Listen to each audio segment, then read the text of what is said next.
But what a roller coaster it was. From the first time I heard they were making a Black Adam movie, I was like, I'm not really interested in that. And then I started seeing some trailers, a little bit of hype about it, and I was like, ooh, this is actually starting to look really good. And then I saw the movie. So I guess you're going to continue with a criticism of the film.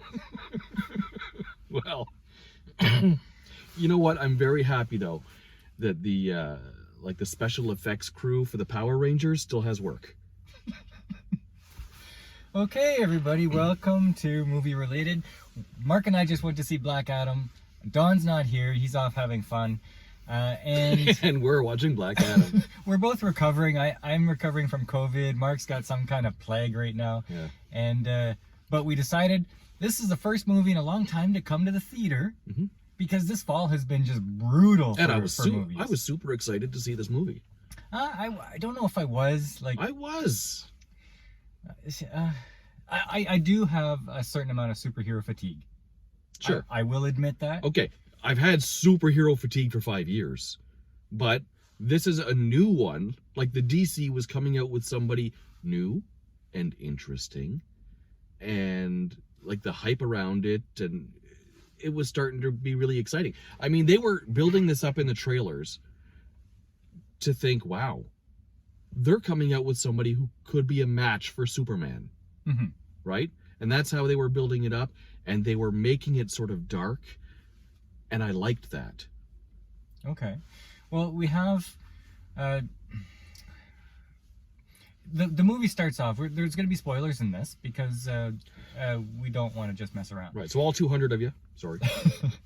It starts off with a little history lesson of this ancient kingdom before even the pyramids were around. Slavery. Yeah. Slaves. This king gets all his slaves to look for this element, and he fashions a crown that gives him the power of demons.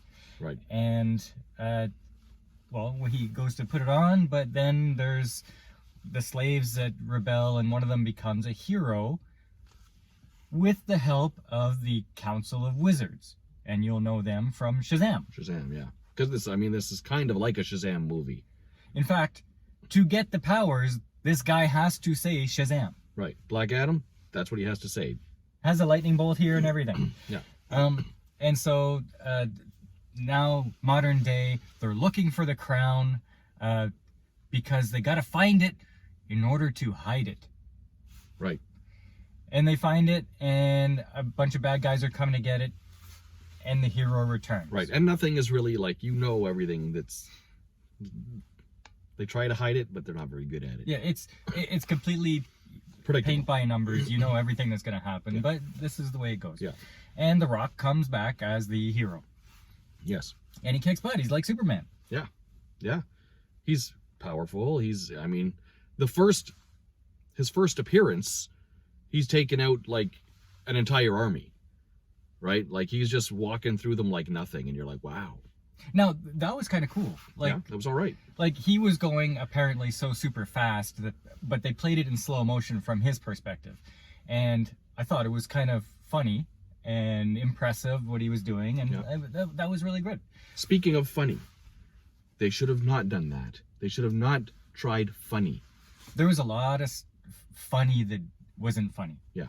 Yeah. In fact, there was this one part where I don't know why they did this, but for like a half a second in the movie, he sees Clint Eastwood on the television, and then when he's facing down some street thugs, they go into this really long like Western slow-mo standoff. Yeah, it was really cheesy. Yeah. Like, why did they do that?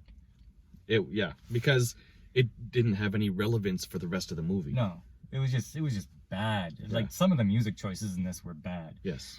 Now, they try to do this whole thing where there's this street mercenary gang that has basically spot checks. Control of the city. Yeah. And they're all under the control of these mercenaries, and they don't have any freedom. Right. And then Black Adam comes and he takes care of 3 guys, and now he's a champion because he saved the city. Everyone's liberated. Yeah. Three guys have perished. Everyone's liberated. So now the big conflict in this is not Black Adam versus the bad guys.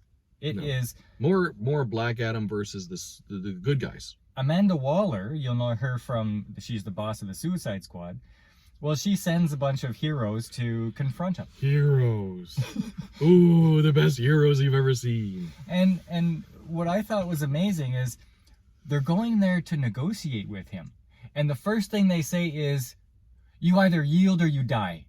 Yeah. That's how they approach him. Right.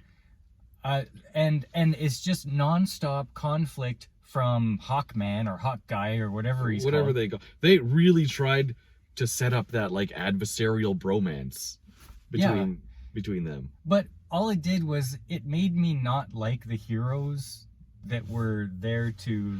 I never liked them to begin with. Pierce Brosnan was some kind of guy with an alien artifact. He was basically Doctor Strange.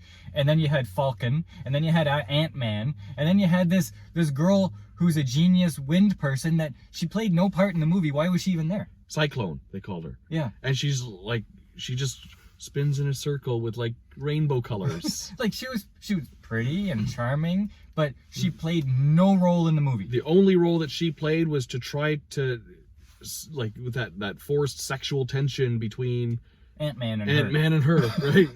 The Ant-Man Ant-Man guy and her, DC Ant-Man. What do they call him? Smasher? Adam Smasher? Yeah, I don't know. Which I thought was a very poor choice to have in the movie because the guy is Black Adam. Yeah. And this guy's called Adam Smasher. Right. Yeah. Okay. The Rock, I thought was really good. I thought he played the part well. There were some exceptions when they tried to do the jokes, but that was more the writing than his performance. Otherwise, like, he looked intimidating. He played the role in an intimidating fashion. I could see him. I can see him as the part. Yeah. I thought he was going to be too cheesy for the role. Yeah. And I was wrong. But he was probably the second best thing in the movie. What was the first thing? The post-credit scene. Okay. The post-credit scene, which was about half a minute. Yep. That was probably the best part of the movie. Okay, and everybody probably already knows what it is. We won't say it, though, just because it's fun for you. Unfortunately, this movie does that thing where it's based around the adventures with a kid. Yeah, so you got this mom and this kid's wearing this red blanket around him as a cape and leading all of the people in the city on a skateboard. Yeah. This actually happened.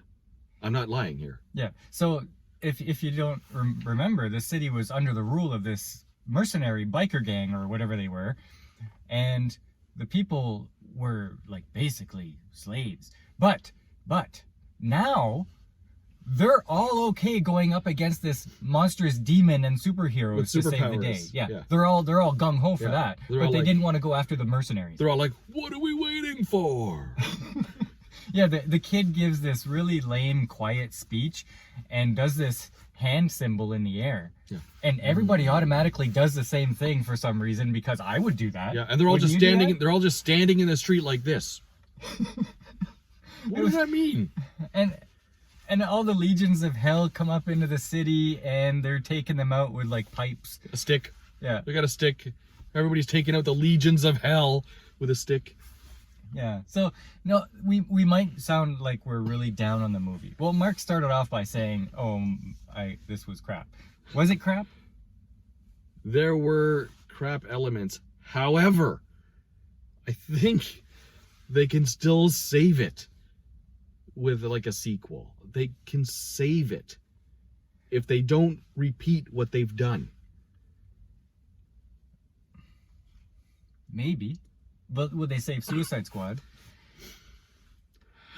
What? They saved Suicide Squad, so they have a chance. Yeah, there's a chance. But they've got to stop. Like, DC is like really, really low budget Marvel. Low budget. This film looked like there was a whole bunch of CGI in this, man. Well, okay. But still, not very good CGI. And the parts that, like, you could tell they were on sets. Like, when they were out in these, these big rocky terrains, you can tell they're on a stage. Mm-hmm. Right? Yeah. But it's very, very popcorn. About the same. If you enjoyed The Eternals or if you enjoyed Doctor Strange, I think this is like even par with them. Like, it wasn't a perfect movie by any means, but it was an I okay think popcorn Doctor flick. Strange was way, way, way better. Really? Yeah, way better. But the Eternals, no. Yeah.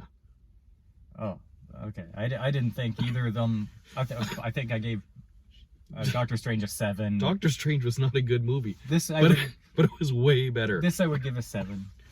Like, it's not great, but if you're looking for a superhero action film, I thought it was okay. It was okay. It was fun just to see The Rock play the role. But I was expecting more. I was expecting better. I was expecting bigger. I was expecting that the heroes that they would send in to try to stop him were not going to be throwaway nothings. And that's what they sent. I was just disappointed. I didn't know who they were. I didn't know like Hawkman's powers. Like, what are his powers? Nobody cares about any of those characters. No, and he was kind of a douche. Yeah. Well, they were trying to set it up that way, right? Like, oh, I hate you and you hate me, but we're gonna work together, boy. Yeah. Well, Yeah. Anyway, like I said, not so great, but it was adequate for an action It was flick. adequate, yeah. Yeah. So, do with that what you will. Okay, send us off. What are you gonna rate it? 6.5. I would say 6.5 flaming pickles. Yeah. Yeah. All right. Well, until next time. Mark's good at this.